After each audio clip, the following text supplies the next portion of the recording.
उजिया राजाचं जीवन जर आपण बारकाईने पाहिलं तर देवाने उजियाला आशीर्वाद दिला 2 इतिहास अध्याय 26 मध्ये.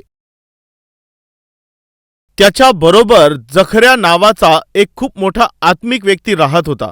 वचन 6 वचन 4 पासूनच आपण वाचूया. त्याचा बाप अमस्या याच्या एकंदर वर्तणुकीस अनुसरून परमेश्वराच्या दृष्टीने जे नीट ते तो करी. प्रामाणिकपणे जगणारे वडील असणं हे फार गरजेचं आहे. इथे चांगली गोष्ट लिहिण्यात आलेलं आहे की त्याचे वडील अमस्या यांच्यासारखं, म्हणजे त्याचे जे वडील होते ते जे काही करत होते, म्हणजे अमस्या जे काही करत होता तसंच हा करत होता. यामुळे वडिलांनो, मातांनो, तुम्ही आणि मी जर प्रामाणिकपणे जगलो तर, पवित्रतेमध्ये जगलो तर, जर आपण आत्मिकतेमध्ये जगलो तर आपल्या मुलासाठी ते आशीर्वाद होईल. बायबलमध्ये बऱ्याचशा लोकांविषयी अशा प्रकारे पाहण्यात येतं. मनशे वाईट प्रकारे जगला होता आणि त्याचा मुलगा देखील वाईट रीतीने जगला. आपल्या वडिलांसारखं किंवा त्यापेक्षा जास्त तो वाईट रीतीने वागला अशा प्रकारे लिहिण्यात आलं आहे. जर तुम्ही वाईट वर्तन करत असाल तर तुमचे मुलं अधिक वाईट वर्तन करतील. बहिणींनो, तुम्ही भांडखोर असाल तर तुमच्या मुली देखील अधिकच भांडखोर असतील. पत्नीला मारझोड करणाऱ्या पतीसारखं, पत्नीकडे दुर्लक्ष करणाऱ्या पतीसारखं, मुलांकडे दुर्लक्ष करणाऱ्या बापासारखं जर तुम्ही जगत आहात तर उद्याच्या दिवशी तुमचे मुलं देखील अगदी असंच करतील. म्हणून कृपया करून आई वडिलांनो, आदर्श जगा. एक मॉडेल तुम्ही बना, एक आदर्श असं बना. हे का? कारण तुमची वर्तणूकच तुमच्या मुलांच्या भविष्याचा आधार असते. उजिया तो चांगल्या प्रकारे जगला आणि त्याच्या जीवनाने त्याचा मुलगा प्रभावित झाला. यामुळेच आपण देखील प्रामाणिकपणे जगलं पाहिजे. शल्मोनाने जेव्हा प्रार्थना केली तेव्हा अशा प्रकारे प्रार्थना केली, देवा, माझा बाप दावीद याने तर ह्या प्रजेवर राज्य केलं होतं आणि त्या जागी तू मला ठेवलेलं आहेस. कोठून आलं होतं हे ज्ञान? कोणाशी तुलना करत होता? आपल्या वडिलांशी तुलना करत होता. असं का? कारण बायबल सांगतं की दावीद आपल्या परमेश्वराच्या इच्छेप्रमाणे पूर्णपणे चांगल्या प्रकारे राज्य करत होता. एक हाय स्टँडर्ड त्याने त्या ठिकाणामध्ये स्थापलेलं होतं आणि त्याप्रमाणेच अनुकरण्याचं शल्मोन या ठिकाणी प्रयत्न करत होता. राईट फ्रेंड्स, वडील आत्मिक आहेत आणि यामुळे वडिलांप्रमाणेच याने देखील केलेलं आहे. पुढे काय झालं पहा. देवाचे दृष्टांत जाणणारा जखर्या याच्या वेळी तो देवाच्या भजनी लागलेला असे. देवाच्या भजनी जोवर तो लागलेला होता तोवर त्याने त्याचे कल्याण केले. आणखीन एक महत्त्वपूर्ण गोष्ट आहे. जोपर्यंत तो देवाच्या भजनी लागलेला होता तोपर्यंत, म्हणजे देवाच्या जवळ जोपर्यंत होता तेव्हा, म्हणजे देवामध्ये व त्याच्यामध्ये पाप येऊ दिलं नाही तोपर्यंत, गर्व येऊ दिला नाही तोपर्यंत तो लोकांच्या मध्ये चांगल्या प्रकारे राहिला. याचं कारण काय होतं माहीत आहे? उजियाला संपन्न होण्याचं कारण काय होतं माहितीये? त्याने देवाचा आधार घेतलेला होता. संकट आले, नाश आला, शत्रू आले, शत्रू येणार आहे ही बातमी आल्यानंतर देखील, विपत्ती येणार आहे ही बातमी ऐकल्यानंतर देखील त्याच्या शक्तीवर व ताकदीवर न आधारता त्याने देवाची मदत घेतली. भाऊ व बहिणींनो, माझा एक प्रश्न आहे. तुमच्या या आत्मिक प्रवासामध्ये प्रत्येक दिवशी काही ना काही, कोणती ना कोणती परिस्थिती येत असते. काही ना काही टेन्शन, कोणती ना कोणती परिस्थिती, कशाची तरी भीती, काहीतरी भय, काही ना काही नको असणारी बातमी. आपल्या जीवनामध्ये जेव्हा असं काही ऐकायला मिळत असतं तेव्हा आपल्याला त्याचा सामना करावा लागत असतो. अशा सामना करण्याच्या स्थितीमध्ये काय केलं पाहिजे? लगेच आपल्या मित्रांची मदत मागायची, भावांची मदत मागायची? सांगा कोणाची मदत घ्याल? तुम्ही कोणाचा आधार घ्याल? कोणाचा सल्ला तुम्ही मागाल? कोणाच्या मदतीसाठी तुम्ही इकडे तिकडे धावत राहाल?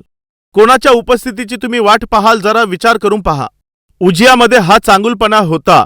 कोणतीही समस्या आली तर तो सरळ परमेश्वराकडे शरण जात असायचा. बायबलमध्ये याविषयी चांगलं लिहिलं आहे. उजिया परमेश्वराच्या जोपर्यंत भजनी लागलेला होता, माझ्या प्रत्येक समस्येचं उत्तर केवळ परमेश्वरच आहे असं बोलून मरणाच्या समयापर्यंत उजिया समृद्ध झाला. माझ्या प्रिय भाऊ आणि बहिणींनो, देवाची मदत घेण्याच्या ऐवजी आपण माणसांची मदत घेत असतो. आपल्या बुद्धीवर, ज्ञानावर आपण अवलंबून राहत असतो. आपल्या शक्तीवर, युक्तीवर आपण अवलंबून राहतो. यामुळे आपलं भलं होत नाही. मनुष्यावर आपल्याला भरोसा ठेवायचा नाही, अधिकाऱ्यांवर भरोसा ठेवायचा नाही, तर परमेश्वरावर भरोसा ठेवायचा आहे. बाकी सर्व नाही पाहिजे. काय खरोखर आपण देवाचा आधार घेत असतो का? जेव्हाही एखादी अडचण येते तेव्हा आपण आपले डोळे बंद करून बोलतो का, प्रभूजी तूच माझा आधार आहेस, तूच माझा दुर्ग आहेस, तूच माझं सहाय्य आहेस, तूच माझा सहारा आहेस देवा, तूच माझा दुर्ग आहेस, तुझ्याशिवाय मी काहीच नाही देवा, तूच माझं सर्व काही आहे. जर तुम्ही अशी देवाची मदत घेतली तर किती चांगलं होईल. पुन्हा आठवण करून देतो, देवाचं सहाय्य घ्याल तर तुमचं कल्याण होईल व देवाला जर तुम्ही सोडून द्याल तर त्याच वेळेला नाश पावाल. जखऱ्या असा व्यक्ती होता जो अद्भुत रीतीने आत्मिकतेमध्ये जीवन जगत होता. उजियाचे वडील नव्हते, कमी वयामध्येच ते मरण पावले. जखऱ्याने त्याचं सहाय्य केलं आणि तो पुढे गेला. माझ्या भाऊ व बहिणींनो, खूप चांगले आत्मिक वडील असणं हे एक आशीर्वाद आहे. आम्हाला आपल्या आत्मिकतेमध्ये वाढविण्याकरिता एक मंडळी किंवा एक सेवक किंवा मंडळीचे पाळक असणं यामध्ये एक आशीर्वाद आहे. आज तुम्ही कोणत्या राज्यातून वचन ऐकत आहात मला माहिती नाही, कोणत्या मंडळीमध्ये तुम्ही जाता याविषयी मला माहिती नाही, परंतु दुःख येतात तेव्हा, त्रास येतात तेव्हा, दुःख आणि अडचणी येतात तेव्हा सरळ मार्गाने परमेश्वराच्या वचनाप्रमाणे घेऊन जाणारा निस्वार्थ असा मेंढपाळ तुमचा आहे तर ते आशीर्वाद आहे. वचनाप्रमाणे तुम्हाला तुमचे पाळक चालवत असतील तर ते तुमच्यासाठी आशीर्वाद आहेत. जखऱ्या देखील असाच होता. जोपर्यंत तो जिवंत होता उजिया चांगल्या प्रकारे जीवन जगत राहिला. त्यानंतर वचन 7 पासून पुढे पहा. पलिष्टी, गुरबालवासी, अरब व मौनी यांच्या विरुद्ध देवाने त्यास सहाय्य केले. अमोनी लोक उजियास कर देत असत. त्याची कीर्ती मिसर देशाच्या सीमेपर्यंत जाऊन पसरली, कारण तो महासमर्थ झाला. व त्यापुढे त्याच्याकडे जे काही होतं त्याची यादी आहे, तुम्हाला पाहिजे असेल तर ते वाचू शकता.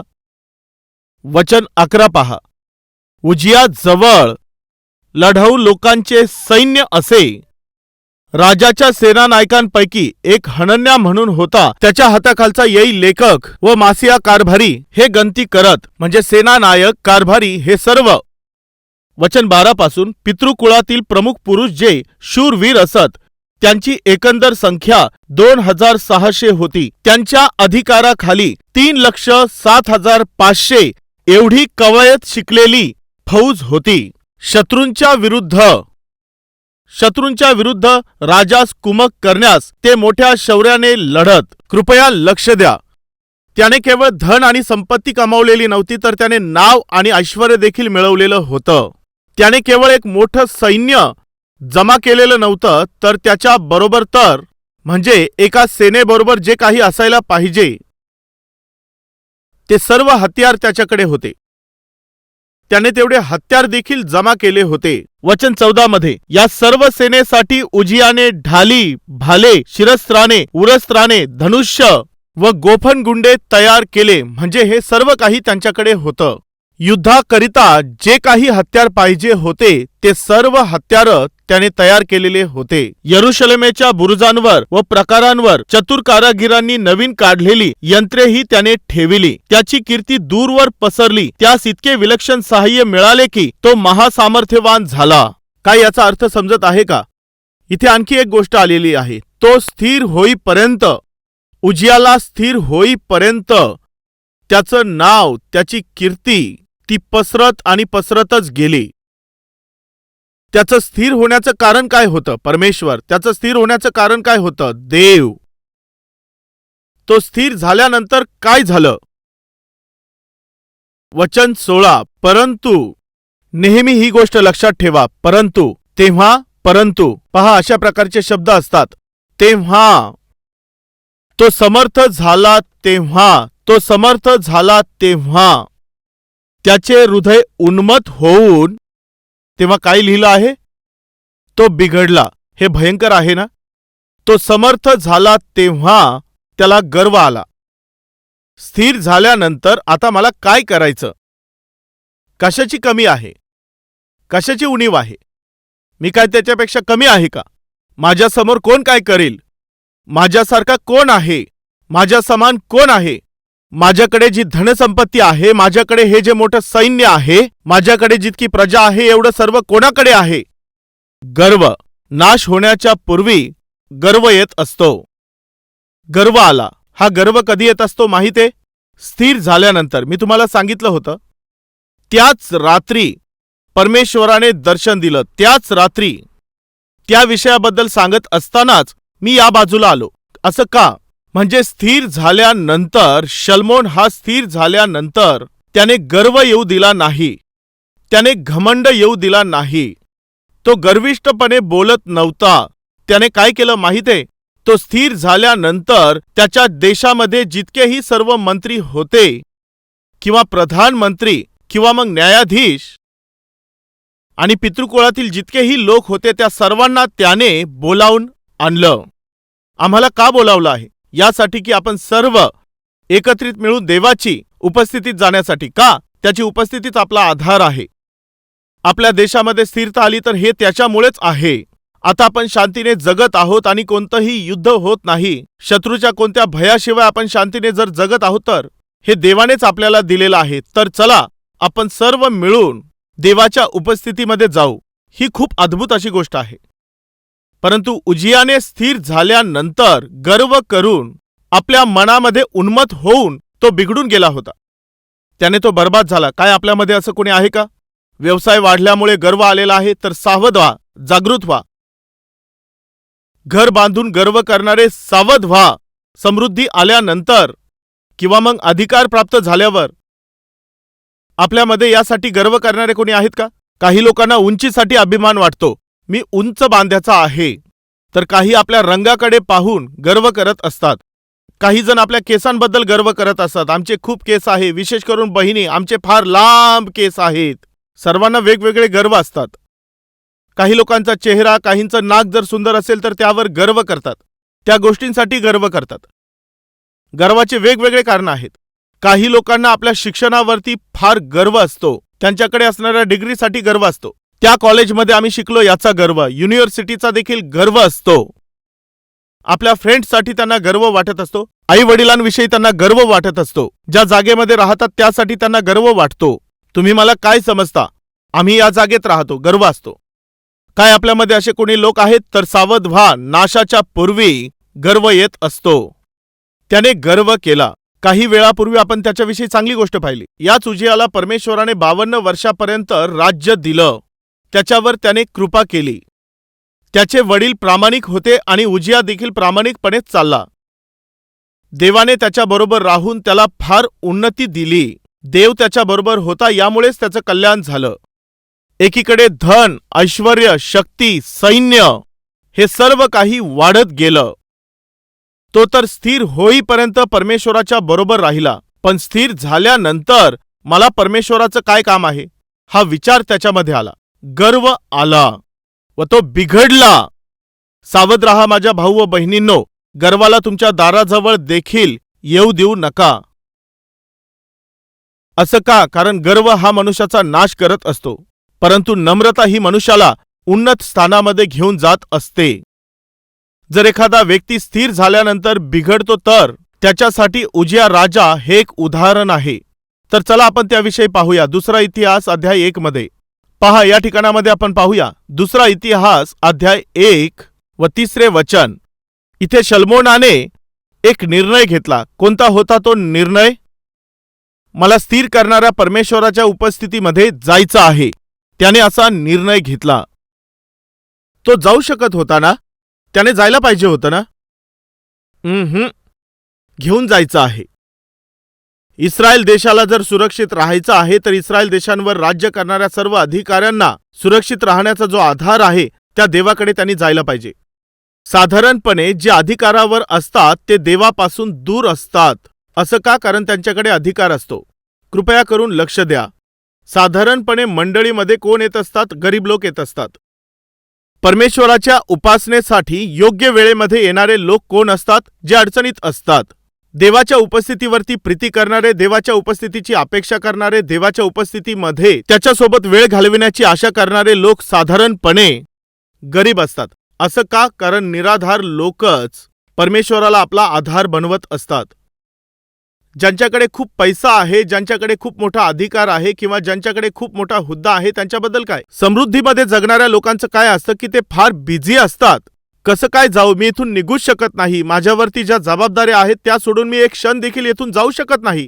रविवारी मला ड्युटी असते, रविवारी मला ऑफिस असते, रविवारी देखील तुम्ही इतके बिझी असता का? हो, माझा अधिकारच तसा आहे. हो, तुम्हाला परमेश्वराने जो अधिकार दिलेला आहे त्या अधिकारामुळे तुम्ही परमेश्वरापासून जर दूर व्हाल तर एवढं पुरेसं आहे. देव तो अधिकारच काढून घेईल. माझं वचन ऐकत असणाऱ्या भाऊ आणि बहिणींनो, देवाने तुम्हाला जो अधिकार दिलेला आहे त्याला तुम्हाला देवापासून दूर करू देऊ नका. परमेश्वराने तुम्हाला जी समृद्धी दिलेली आहे ती तुम्हाला देवापासून दूर करत असेल तर, त्याच्या उपस्थितीतून दूर करत असेल तर चांगलं नाही. देवाच्या उपस्थितीमध्ये जो वेळ घालवला पाहिजे तो घालवत नसाल तर हे योग्य नाही. शल्मोनासारखा जो राजा होता तो देवाच्या उपस्थितीसाठी वेळ काढत होता. एवढंच नाही तर शल्मोनाने काय केलं तुम्हाला माहीत आहे का? म्हणजे खूप अडचण आहे, मला यायला देखील कठीण जात आहे, मला अशा प्रकारे येणं फारच अवघड आहे, अशा प्रकारे जे सर्व वाचू पाहत होते त्या सर्वांना त्याने एकत्रित आणलं. आपण सर्व मिळून जाऊया, चांगला विचार आहे. शल्मोन एकट्याने जाण्याची अपेक्षा तिथे करत नव्हता. आपल्याबरोबर सर्व लोकांना घेऊन जायचं आहे अशी आशा त्याने केली. भावांनो व बहिणींनो, केवळ तुम्हीच देवाच्या उपस्थितीमध्ये गुडघे टेकून आहे तर तुमच्यासोबत तुमच्या कुटुंबाने देखील गुडघे टेकले पाहिजे. हो, केवळ एवढंच नाही की केवळ तुम्हीच प्रार्थना करत राहावं. तुमच्याबरोबर तुमच्या पतीने, तुमच्या पत्नीने किंवा तुमच्या मुलांनी प्रार्थना केली पाहिजे.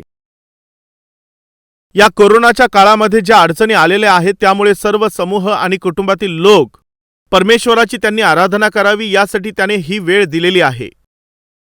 आपल्याला हे जमत नव्हतं तरी देखील परमेश्वराने आता आपल्याला ही वेळ दिलेली आहे. कृपया लक्ष द्या, परमेश्वराने आपल्याला हे दिवस दिले आहेत. तुमच्याकडे जो अधिकार आहे, तुम्हाला जो अधिकार आहे त्याचा तुम्ही उपयोग करा व आपल्याबरोबर 10 लोकांना प्रभूकडे आणा, यामध्ये आशीर्वाद आहे. दुसरी गोष्ट, शल्मोनाने जितकेही त्याच्याकडे अधिकारी होते त्या सर्वांना बोलावणं पाठवलं. तर चला मग आपण पाहूया. देवाची आराधना करण्यासाठी जायचं आहे. शल्मोन बोलावित आहे यासाठी जायचं नाही. तुम्ही जा असं तो बोलत नाही. तुम्ही सर्व जा असं नाही बोलला.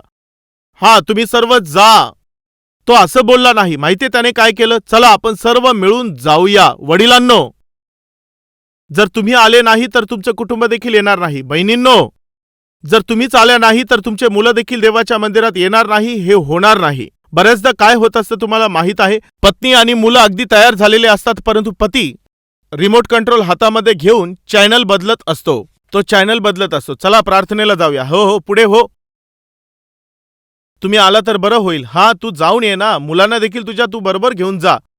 ही आत्मिकता नाही. कुटुंब चालविण्यासाठी असणारी ही आत्मिकता नाही.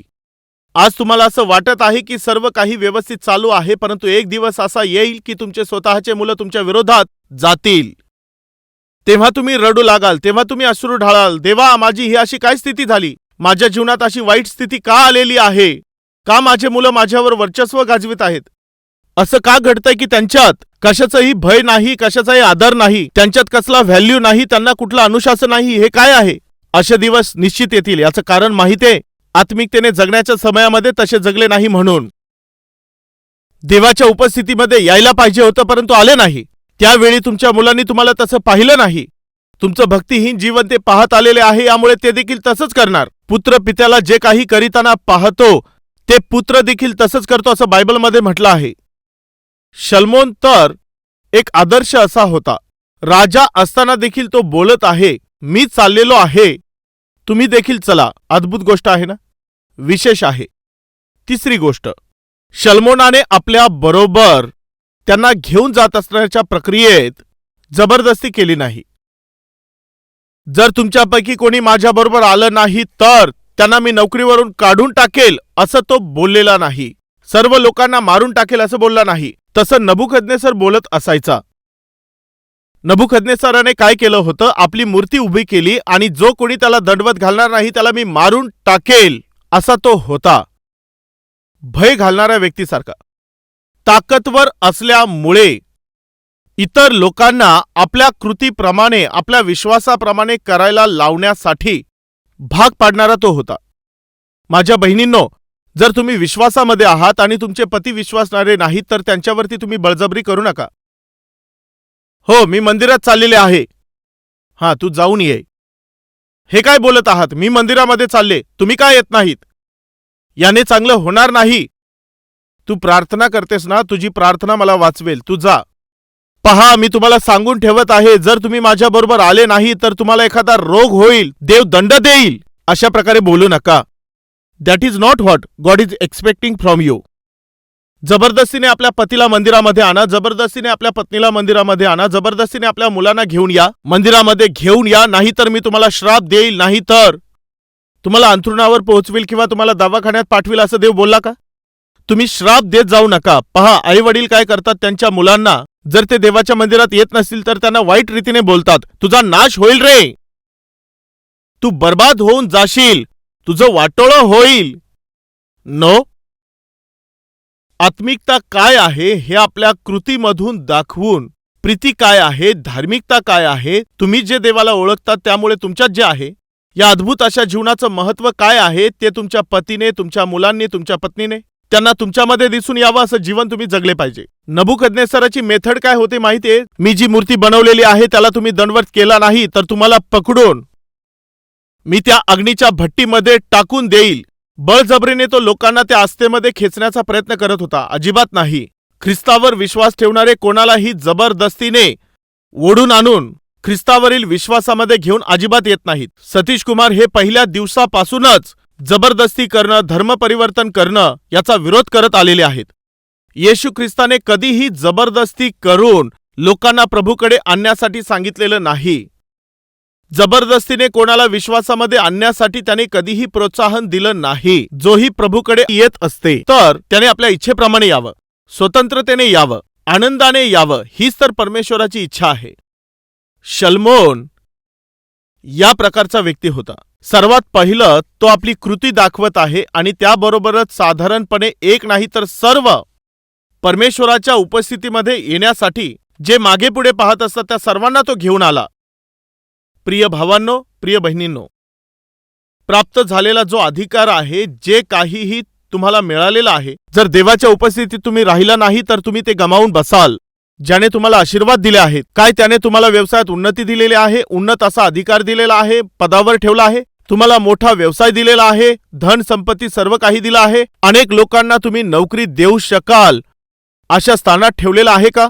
या सर्व गोष्टींद्वारे तुम्ही आशीर्वादित होत आहात. यामुळे त्याचा आधार घेऊन इतर लोकांना देवाच्या उपस्थितीमध्ये आणा, परंतु प्रेमाने. बरेच लोक काय करत असतात तुम्हाला माहितीये? त्यांच्याकडे जो अधिकार असतो त्याचा उपयोग करून पाप करण्याचा प्रयत्न करत असतात. त्यांच्याकडे जो हुद्दा असतो त्याचा ते गैरवापर करतात. शरीराची वासना पूर्ण करण्यासाठी त्याद्वारे ते त्यांना ब्लॅकमेल करतात.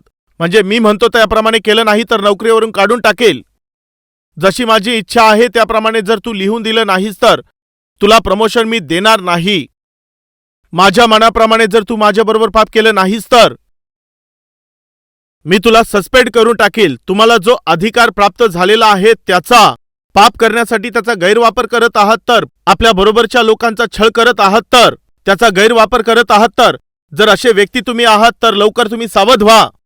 तुम्ही धोक्यामध्ये आहात. तुम्ही स्वतःच नाश होत नाही तर आजूबाजूच्या लोकांना नाश करत आहात. ही चांगली गोष्ट नाही. शल्मोनाने त्याला मिळालेला जो अधिकार होता, अशुद्धतेसाठी त्याचा वापर त्याने केला नाही. अशुद्ध कृत्य करण्यासाठी त्याचा वापर त्याने केला नाही. अशुद्ध कृत्य करण्यासाठी, अशुद्ध कामं करण्यासाठी उपयोग केला नाही, तर कशासाठी केला? आत्मिकतेसाठी तो त्याचा उपयोग करत होता. आपल्याबरोबर इतर लोकांना प्रभूच्या उपस्थितीमध्ये आणण्यासाठी तो प्रयत्न करत आहे. तो सर्वांना तिथे घेऊन गेला. ते मंदिर शेजारच्या गल्लीमध्ये नव्हतं, 8 किलोमीटर दूरवर होतं. त्यांना प्रवास करून तिथपर्यंत जायचं होतं. त्या सर्वांना तो तिथे घेऊन गेला. पहा, तो घेऊन गेला आणि त्यानंतर काय झालं? 6वे वचन. शल्मोन मंडळीसह तिकडे गेला, दर्शन मंडपाजवळ, म्हणजे शल्मोन परमेश्वराच्या वेदीजवळ जाऊन तिच्यावर 1000 होम बली अर्पिले. किती? 1000. काय एक बली पुरेसा नव्हता का? एका पशुचं बलिदान केलं असतं तर पुरेसं झालं असतं. एक कोकरू किंवा एक मेंढरू तेवढं पुरेसं होतं. परंतु एवढं पुरेसं आहे असं त्याने विचार केला नाही. त्याने अधिक केलं. असं का केलं? देवाने जेवढं मला आशीर्वाद दिलेले आहेत त्याची जर तुलना केली तर एवढ्या कमी होमबलीत मी कसा आनंद करू? इतक्या कमी वयामध्ये देवाने राजा बनवून मला आशीर्वाद दिला. माझं राज्य त्याने स्थिर केलेलं आहे. माझ्या बरोबर राहून त्याने माझ्या नावाची कीर्ती केलेली आहे. एवढं मोठं नाव दिलं आहे. त्याने मला एवढं आशीर्वादित केलेलं आहे, तर कसं काय मग मी त्याला केवळ थोडेसेच होमबली अर्पण करू शकतो? मी तर राजा आहे. परमेश्वराने मला हे स्थान दिलेलं आहे, यामुळे जे अर्पण मी करणार आहे ते राजाला शोभतील असे अर्पण असले पाहिजे. त्याने होम बली अर्पण केले. त्याने केवळ एकच पशुचं किंवा कोकऱ्याचं अर्पण केलं नाही, त्याने मला राजा बनवून इथे उभं केलेलं आहे. यामुळे जे होमबली मी करेल ते तसेच असतील. तुम्हाला समजत आहे ना? परमेश्वराने ज्या स्थितीमध्ये मला ठेवलं आहे, जो हुद्दा मला देवाने दिलेला आहे, त्याने जितका मला आशीर्वाद दिलेला आहे त्याप्रमाणातच माझे अर्पण देखील असले पाहिजे.